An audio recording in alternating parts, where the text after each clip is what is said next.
இந்த மாதிரி AC pump போடும்போது ஒரு 20 வருஷமாவது நமக்கு உழைக்கும்.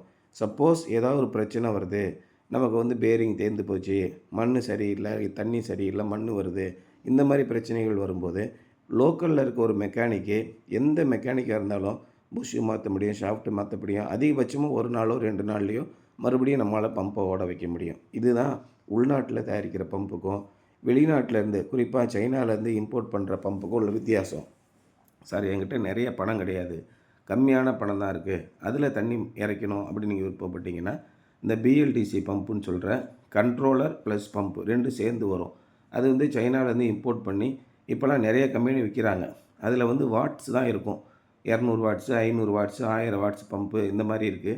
அதுக்கு 4 பேனல் போடக்கூடியது, 3 பேனல் போடக்கூடியது, 6 பேனல் போடக்கூடியது, இந்த மாதிரி பம்பெல்லாம் விற்கிது.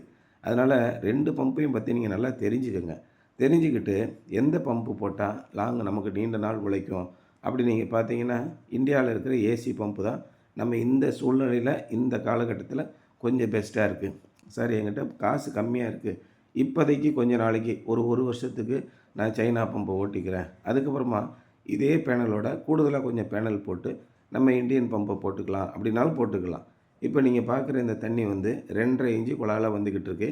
70% தான் ஓடிக்கிட்டு இருக்குது. இப்போது சாயங்காலம் மணி 3:30 ஆயிடுச்சு. அப்போ ஒரு சோலார் பம்பு குறைஞ்சபட்சம் காலையில் 8 மணிலேருந்து சாயங்காலம் 4 மணி வரைக்கும் தண்ணி ஓடக்கூடியது. இந்த அளவுக்கு வெயில் இருக்குது, உங்களுடைய நிழல் தரையில் படுற அளவுக்கு வெயில் இருந்தால் போதும், தாராளமாக சோலார் பம்பு ஓடும். ஒரு 8 மணி நேரம் சராசரியாக சோலார் பம்பு ஓடும்னு நீங்கள் எடுத்துக்கோங்க. அப்படி நீங்கள் பார்க்கும்போது வருஷம் முழுவதும் ஓடிக்கிட்டே இருக்கும். இப்போ இந்த மாதிரி இடத்துக்கு நீங்கள் ஆயில் என்ஜின் வச்சிங்கன்னா 8 மணி நேரத்துக்கு 8 லிட்டர் ஆயிடுச்சு. ஸோ ஆயில் என்ஜின்லாம் நீங்கள் கம்பேர் பண்ணிங்கன்னா சோலார் பம்பு ரொம்ப ரொம்ப கம்மியானதாக இருக்கும். ஒரு சிலர் சொல்கிறாங்க, அதுக்கு நான் வந்து ஃப்ரீ கரண்ட் வாங்கிடுவேனே, டக்காலில் வாங்கிடுவேனே அப்படின்னு ஒரு சிலர் சொல்கிறாங்க.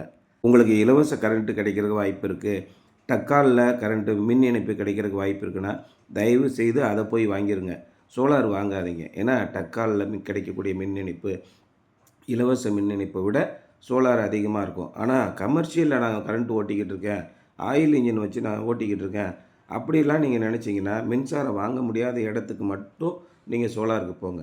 அது 1000 மடங்கு பெட்ரு. நீங்கள் டீசலை சுமந்து போய் ஒரு டீசல் இன்ஜினை ஸ்டார்ட் பண்ணி ஓட்டுறதை விட சோலார் பம்பு ரொம்ப ரொம்ப நல்லது. இந்த மாதிரி தான் இங்கே இடத்துல நம்ம போட்டு கொடுத்துருக்கோம். மின்சாரம் வாங்குறதுக்கு வழி இல்லை, எத்தனை வருஷம் ஆனாலும் மின்சாரம் வராது. ஆனால் சோலார் பம்பு பாருங்கள், முழுமையான வரப்பிரசாதம், அருமையாக இறச்சி கொடுக்கும். நம்பகமாக நம்ம சோலார் பம்பை ஓட்டலாம்.